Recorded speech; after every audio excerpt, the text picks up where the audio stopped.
In this video, I'm going to tell you why a morning routine is so important. And if you are somebody who is scared to wake up early and thinking that you're not a morning person because you can't handle the early wake ups, or no matter what your routine is in your life, stay tuned for this because I'm going to tell you all of the elements that you need to know about your early morning wake ups and what you can actually do to look forward to them, get enough sleep, as well as keep this healthy routine going. And we're also going to be talking about a miracle morning, which is something super amazing and you won't want to miss it. By having a morning routine, you start your day off really well and it helps you keep goals for the rest of your day. But if you don't have that morning routine and you just get up and go to work, your brain function can actually be a lot slower. But by having this morning routine, you actually start your whole day off for a fresh flow, and it can even help you to manage things that happen throughout your day emotionally and mentally. Initially, I decided to get into a morning routine because I noticed that all of the successful people that I follow, that I admire, they all have morning routines, and I figured they obviously do this for a reason. And that reason you can see is because it helps them throughout their day and it creates a better life. And once you start this morning routine, it becomes so addictive and you won't want to stop. The second important point that we need to talk about is some of the thoughts that we have behind these morning routines.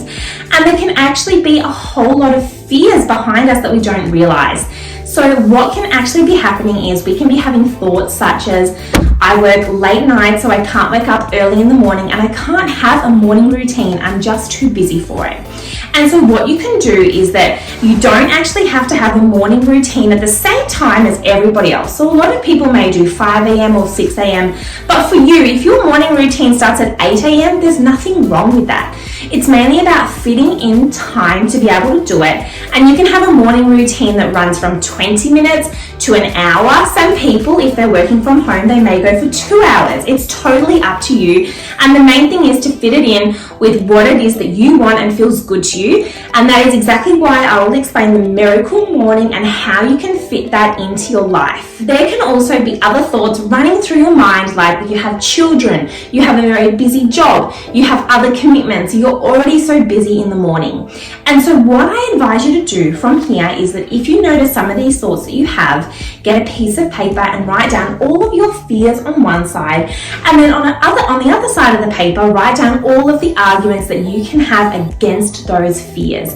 And also understand that these fears can actually be self-sabotage, and maybe somewhere inside you, you don't feel deserving to have this morning routine and to look after yourself and to feel that you are getting that time for yourself to have that deserving day that you really want and you really need. So look into where those fears are actually sabotaging you. The next important thing that we need to talk about is what is a Lifesavers Warning. So a Lifesavers Warning was introduced by somebody called Hal Elwood, and he said that every morning if we can do 6 of these activities, it would be ideal, because sometimes we choose one activity for our morning, but if you can fit in all 6, and he said even if you had 1 minute of doing each, as he's done that before, maybe you have 5 minutes of doing each and your morning routine is for 30 minutes, you can also do that too. It's totally flexible. So what he says is that if we can do all of those 6 things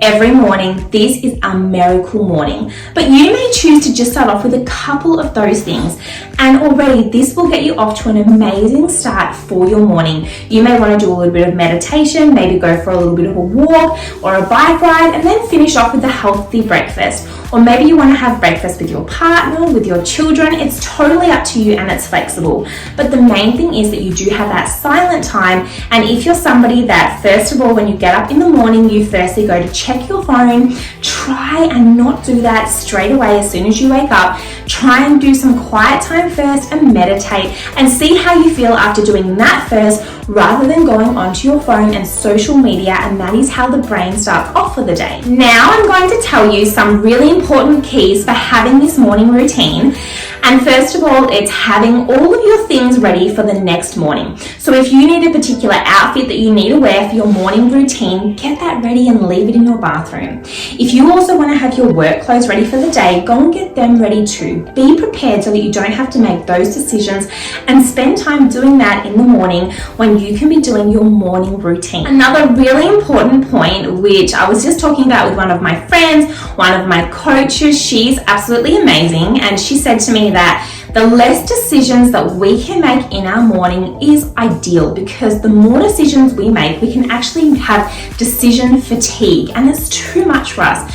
So know what breakfast you're going to have. Maybe from Monday to Friday you have a set breakfast, or every second day change it up, but know what it is you're going to have. So take all of your decision and guesswork out of your mornings. Another great one that I do is by having my podcast already chosen, or my YouTube video, even music that you want to listen to, depending on what you're into. Know the day ahead or 2 days ahead, what are some things that I really want to listen to? What do I look forward to hearing?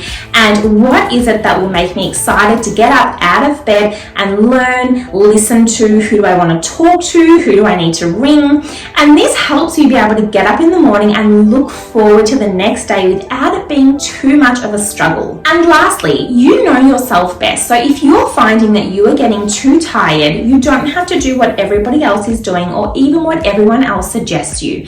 Just try and do your very best. If your morning routine has to be 10 minutes or 15 minutes and you do that silent time, for me, I personally believe having that silent time and visualizing how you want your day to be, who do you want to be as a person, or the affirmations that you want to say, all part of that Lifesavers Warning, which I will link below for you to look into more.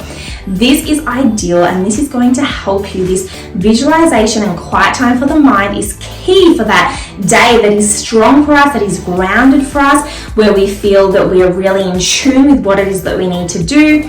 So that is a really strong point that you can look into, but at the end of the day, do what feels right for you and work out how much time do you need to allocate and how much can you afford to allocate in your life without losing too much sleep, or how can you rejuggle around your routine throughout the day to be able to fit in the things that you feel you need.